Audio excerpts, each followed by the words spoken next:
Hello friends, welcome back to my channel. আজ আমি তোমাদের সাথে শেয়ার করব ক্রিস্পি কর্ন চাটের রেসিপি।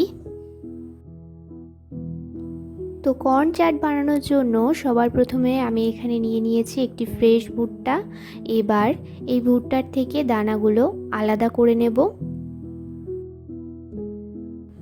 তোমরা এখানে চাইলে যে প্যাকেট ফ্রোজেন ভুট্টাগুলো পাওয়া যায় সেগুলো ব্যবহার করতে পারো। তো এখানে আমার ভুট্টার দানাগুলো ছাড়িয়ে নেওয়া হয়ে গেছে। এবার গ্যাসে একটি পাত্রে আমি 1 কাপ মতো জল গরম হতে বসিয়ে দিয়েছি। এর মধ্যে দিয়ে দেব স্বাদ মতো নুন। নুনটা জলের সাথে খুব ভালোভাবে মিশিয়ে দেব।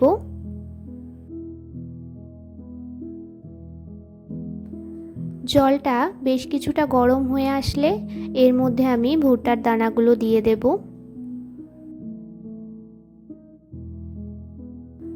তো গ্যাসের ফ্লেমটা মিডিয়ামে রেখে ভুট্টার দানাগুলো খুব ভালোভাবে সেদ্ধ করে নেব।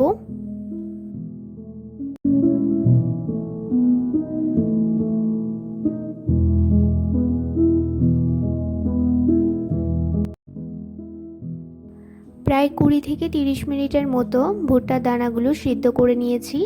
এবার জল থেকে ছেঁকে আলাদা একটি পাত্রে তুলে নেব আর কিছুটা ঠান্ডা করে নেব।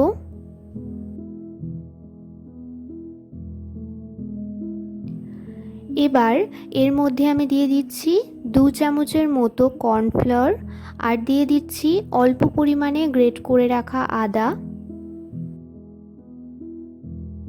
এবার এই কর্নফ্লাওয়ারের সাথে খুব ভালোভাবে ভুট্টার দানাগুলো আমি কোটিং করে নেব।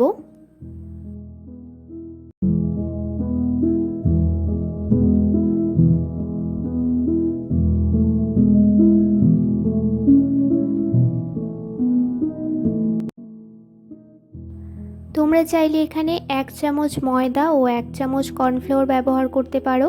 আমি এখানে 2 চামচই কর্নফ্লাওয়ার ব্যবহার করেছি।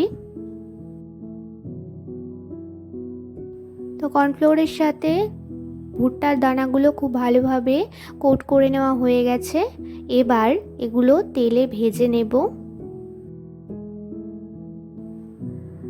এখানে একটি পাত্রে দিয়ে দেব 2 চামচের মতো সাদা তেল। তেলটা কিছুটা গরম হয়ে গেলে এর মধ্যে ভুট্টার দানাগুলো দিয়ে দেব। আমি এখানে এগুলি ডিপ ফ্রাই করছি না, তোমরা চাইলে এগুলি ডিপ ফ্রাই করতে পারো। বেশ কিছুক্ষণ ভুট্টাগুলো ভেজে নিয়ে এর মধ্যে দিয়ে দেব কিছু মশলা।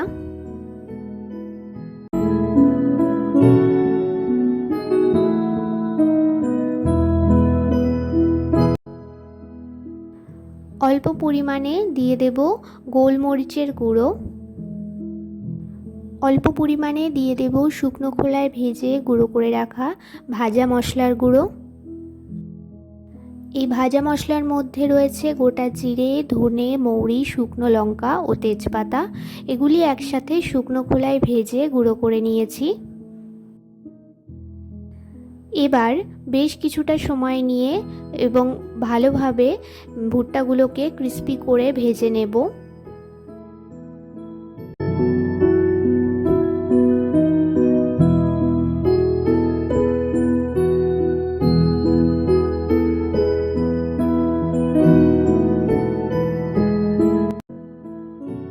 তো এখানে ভালোভাবে ভুট্টাগুলো ভেজে নেওয়া হয়ে গেছে।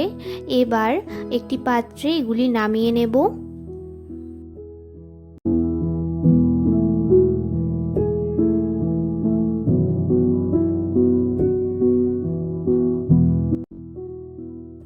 এর মধ্যে এবার এক এক করে বাকি উপকরণগুলো দিয়ে দেব। সবার প্রথমে দিয়ে দেব কুচি করে রাখা পেঁয়াজ, দিয়ে দেব টমেটো কুচি ও কাঁচা লঙ্কা কুচি। এবার দিয়ে দেব পরিমাণ মতো লেবুর রস। একদম অল্প পরিমাণে দিয়ে দেব বিট নুন। হাফ চামচের থেকে একটু বেশি পরিমাণে দিয়ে দেব চাট মশলা। তোমরা এখানে ধনেপাতা কুচিটাও ব্যবহার করতে পারো।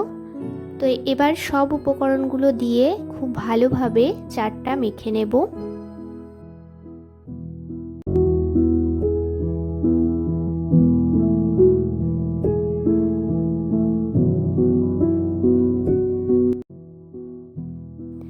তো তৈরি হয়ে গেল চটজলদি ও খুব সহজ পদ্ধতিতে ক্রিস্পি কর্ন চাটের রেসিপি।